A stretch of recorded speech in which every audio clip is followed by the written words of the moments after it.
नमस्कार. आज आपण आपल्या स्रोतांच्या आधारे सूक्ष्मजीवांच्या अदृश्य दुनियेची सफर करणार आहोत. म्हणजे हे जीव आपल्या आजूबाजूला सगळीकडे आहेत, पण दिसत नाहीत. अगदी. आणि आपल्यासमोर जी माहिती आहे त्यात आपल्याला दिसतं की काही सूक्ष्मजीव आपले मित्र कसे आहेत तर काही शत्रू. हो, दही बनण्यापासून ते अगदी रोग पसरवण्यापर्यंत खूप मोठी व्याप्ती आहे त्यांच्या कामाची. बरोबर. चला तर मग ह्या माहितीतून काय महत्वाचं आहे ते जरा सोप्या भाषेत समजून घेऊया. सुरुवात करूया लॅक्टोबॅसिलायपासून. हे दयामध्ये असतात, बरोबर? हो, पण त्यांचं काम फक्त दुधाला आंबवणं एवढंच नाहीये. हे जीवाणू काय करतात, दुधातली जी लॅक्टोज शर्करा असते ना, तिचं रूपांतर ते लॅक्टिक ॲसिडमध्ये करतात. यामुळे दुधाचा pH म्हणजे आम्लता वाढते. अच्छा. आणि मग दुधातली प्रथिनं घट्ट होतात, दही तयार होतं. पण महत्वाचं म्हणजे ही प्रक्रिया अन्न पचायला सोपं करते आणि ते टिकायलाही मदत करते. आणि हल्ली ते प्रोबायोटिक्समध्ये पण यांचा वापर होतो असं ऐकतो, म्हणजे पचनसंस्थेसाठी चांगले. अगदी बरोबर. हे चांगले जीवाणू आपल्या आतड्यांमध्ये जे हानिकारक जीवाणू असतात, उदाहरणार्थ क्लॉस्ट्रिडियम, त्यांची वाढ थांबवतात. हो का? हो, म्हणजे ते एक प्रकारे आपल्या पचनसंस्थेचं संतुलन राखतात आणि आपली रोगप्रतिकारशक्ती पण सुधारू शकते यामुळे. अरे वा, म्हणजे एका चमचा दह्यात एवढे सगळे मदतनीस. खरंच रंजक आहे हे. बरं, हे झालं दुधाबद्दल. पण मातीतही असे उपयुक्त साथीदार आहेत का? आपल्या माहितीमध्ये रायझोबियमचा उल्लेख आहे. हो, रायझोबियम हे जीवाणू शेतीसाठी खूप महत्वाचे आहेत. विशेषतः शेंगांच्या वनस्पती म्हणजे भुईमूग, सोयाबीन यांच्या मुळांवर ते गाठी करून राहतात. अच्छा, मुळांवर. हो, त्यांचं मुख्य काम काय तर हवेतला नायट्रोजन शोषून घेणं आणि मग तो वनस्पतींना वापरता येईल अशा स्वरूपात बदलून देणं, म्हणजे नायट्रेट्स नायट्राइट्समध्ये. आणि त्यामुळेच कडधान्यांमध्ये प्रथिनं जास्त असतात. अगदी याचमुळे. म्हणजे ही एक प्रकारची काय म्हणतात त्याला भागीदारी झाली. हो. वनस्पती त्यांना काय देतात बदल्यात? बरोबर. यालाच सहजीवन म्हणतात. वनस्पती या जीवाणूंना राहायला जागा देतात आणि कर्बोदकांच्या रूपात ऊर्जा पुरवतात. आणि बदलात हे जीवाणू त्यांना थेट हवेतून म्हणजे नायट्रोजन देतात. एक प्रकारचं नैसर्गिक खत. म्हणजे शेतकऱ्यांचा रासायनिक खतांवरचा खर्च वाचतो यामुळे. हो, आणि जमिनीची सुपीकताही टिकून राहते. कमाल आहे. आता किण्व म्हणजे यीस्टबद्दल बोलूया.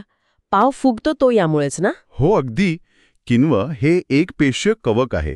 ते काय करतं तर शर्करेचा वापर करून अल्कोहोल आणि कार्बन डायऑक्साईड वायू तयार करतं. अच्छा. यालाच किण्वण किंवा फर्मेंटेशन म्हणतात.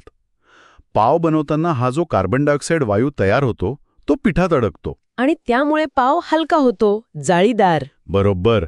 जणू काही ते पिठात छोटे छोटे फुगे फुगवत आहे. आणि याच प्रक्रियेतून इथेनॉल सारखं इंधन पण बनवतात.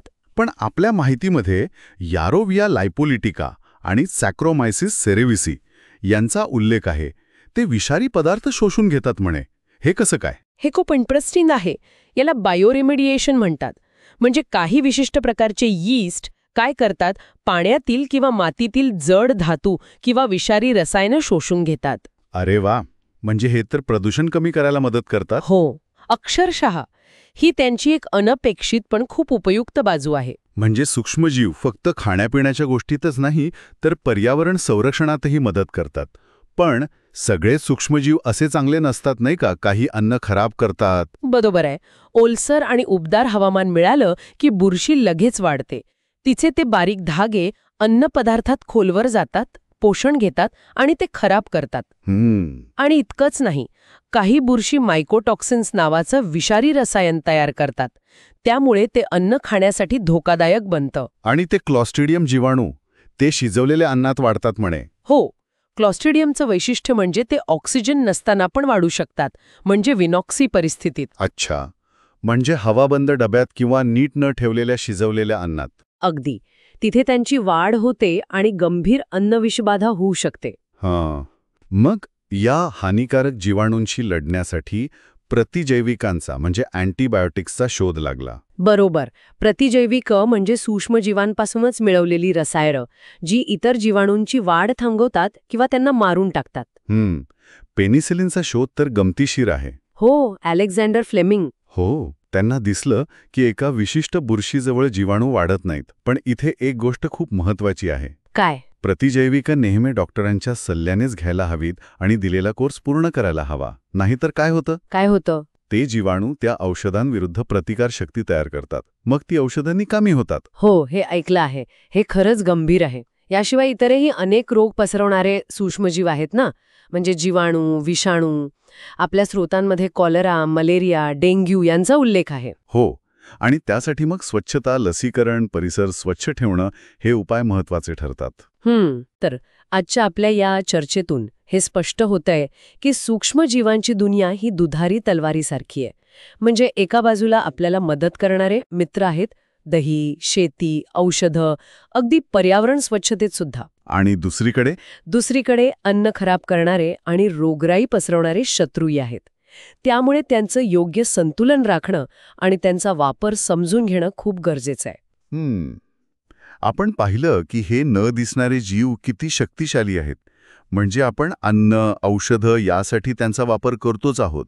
पण विचार करण्यासारखी गोष्ट ही आहे की भविष्यात आपण या सूक्ष्मजीवांच्या शक्तीचा वापर अजून कोणत्या मोठ्या समस्या सोडवण्यासाठी करू शकू.